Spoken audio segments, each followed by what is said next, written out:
ಇವರು ಜಾರಕಿಹೊಳಿ 58 ಜನ ನಮ್ಮ ಕಡೆ ಇದ್ದಾರೆ ಅಂತ ಇವ್ರು ಹೇಳ್ತಾರೆ. ಇವರು 67 ಜನ ನಮ್ಮ ಕಡೆ ಇದ್ದಾರೆ ಅಂತ ಇವ್ರು ಮಾತಾಡ್ತಾ ಇದ್ದಾರೆ. ಒಟ್ಟಿನಲ್ಲಿ ಇಬ್ಬರು ಅಲ್ಲಿಯ ಏನಪ್ಪ ಅಂತ PKPS ಸದಸ್ಯನ ಕರ್ಕೊಂಡು ಅವ್ರು ತಮ್ಮ ಕಡೆ ಸೆಳೆಯುವಂಥ ಪ್ರಯತ್ನ ಮಾಡೋದು, ನಿರ್ದೇಶನ ತೆಗೆದುಕೊಂಡು ತಮ್ಮ ಕಡೆ ಸೆಳೆಯುವಂಥ ಪ್ರಯತ್ನ ಮಾಡ್ತಾ ಇದ್ದಾರೆ. ಹೀಗಾಗಿ ಇಬ್ಬರೂ ಸಾಧಿಸ್ತಾ ಇದ್ದಾರೆ. ನಮ್ಮದು ಗೆಲುವು ಆಗ್ತದೆ ಹುಕ್ಕೇರಿಯಲ್ಲಿ ಅಂತ. ಇನ್ನದು ಇಲೆಕ್ಷನ್ ಆದಾಗ ಗೊತ್ತಾಗುವಂಥದ್ದು ಏನೋ ಆಗಲಿ. ಆದರೆ ಈಗಿನಲ್ಲಿ ವಾತಾವರಣ ನೋಡಿರಿ ಹುಕ್ಕೇರಿ ಕ್ಷೇತ್ರದಲ್ಲ ಮೋಸ್ಟ್ಲಿ ವಿದ್ಯುತ್ ಏನು ಸಂಘ ಅದ ಆ ಸಂಘ ಮೋಸ್ಟ್ಲಿ ಕತ್ತಿಯವ್ರು ಕೈ ಬಿಟ್ಟು ಹೋಗ್ಲಿಕ್ಕಿಲ್ಲ ಅನ್ನುವಂಥ ಒಂದು ಮಾತು ಭಾಳ ಜೋರಾಗಿ ಕೇಳ್ತಾ ಇದೆ. ಯಾಕಂದರೆ ಕತ್ತಿಯವ್ರು ಒಬ್ಬರಾಗಿದ್ದರೆ ಎಸ್ ಅನ್ಬೋದಾಗಿತ್ತು ಜಾರಕಿಹೊಳಿ ಅವ್ರು ಗೆದ್ದರು ಅಂತೇಳಿ.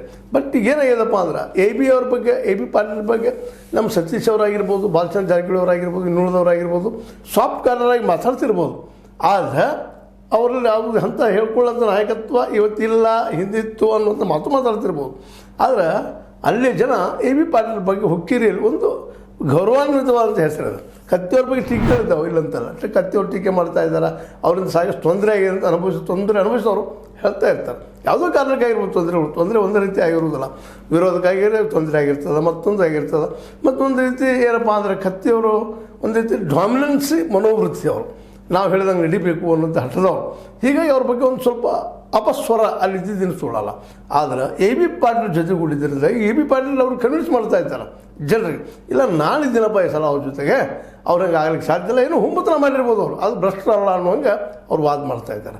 ಅದಕ್ಕೆ ತುಡುಗರಿಗೆ ಬ್ಯಾಂಕ್ ಕೊಡಬೇಡ್ರಿ ಅಂತ ಹೇಳ್ತವ್ರು. ಅದಕ್ಕೆ ನಮ್ಮ ಬಾಲಚಂದ್ರ ಜಾರಕಿಹೊಳಿ ಕೌಂಟ್ರ್ ಕೊಟ್ಟರು, ಸತೀಶ್ ಅವ್ರ ಕೌಂಟ್ರ್ ಕೊಟ್ಟರು. ಯಾರು ಅವ್ರು ತುಡುಗರು ಹೇಳ್ರಿ ತೋರಿಸ್ರಿ ಅಂತ ಬೆನ್ನು ಹತ್ತಿದ್ರು. ಅದು ನಡೆದದೇನು ಏನಾಗ್ತದೆ ನೋಡೋಣ, ಯಾರು ತುಡುಗರು ಯಾರು ರಾಕ್ಷಸರು. ಯಾಕಂದರೆ ಅದಕ್ಕೆ ರಾಕ್ಷಸರು ಅಂತ ನಮ್ಮ ಇವರು ಪದಪ್ರಯೋಗ ಮಾಡಿದರು ಸತೀಶ್ ಅವರು. ಅದಕ್ಕೆ ಅವ್ರು ರಾಕ್ಷಸರು ಯಾರಪ್ಪ ಹಂಗಾದ್ರೆ 600 ಕೋಟಿ ಸಾಲ ಅದಂದ್ರೆ ಅಲ್ಲೇ ಅದು ಸಾಲ.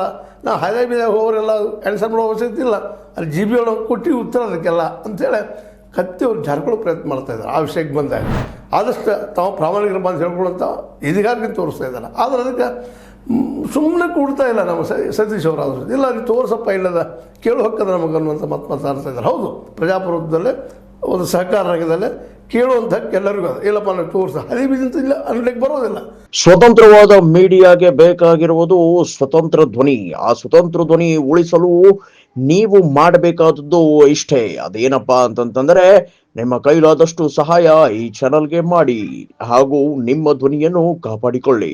ಅದು ಸ್ವಂತ ಮಾಲಿಕೆ ಆಸ್ತಿ ಅಲ್ಲ, ಮಾಲಿಕೆ ಆಸ್ತಿ ಇದ್ರು ಸಹಿತ ವ್ಯವಹಾರ ಮಾಡಬಹುದು. ಅದ್ರ ವಿವರಣೆಯನ್ನು ನಮ್ಮ IT ಟೆಂಡೆನ್ಸ್ ಇನ್ನುಳಿದ ಕಡೆ ನಾವು ತೋರಿಸ್ಬೇಕಾಗುತ್ತಲ್ಲ. ಕರ ಕಟ್ಟುವಲ್ಲಿ ಇಲ್ಲೂ ರಿಸ್ಟ್ರಿಕ್ಷನ್ ಇದ್ದಾವೆ. ಇಲ್ಲಿ ಯಾರು ಡಿಕ್ಟೇಟರ್ ಆಗುವಂಥದ್ದು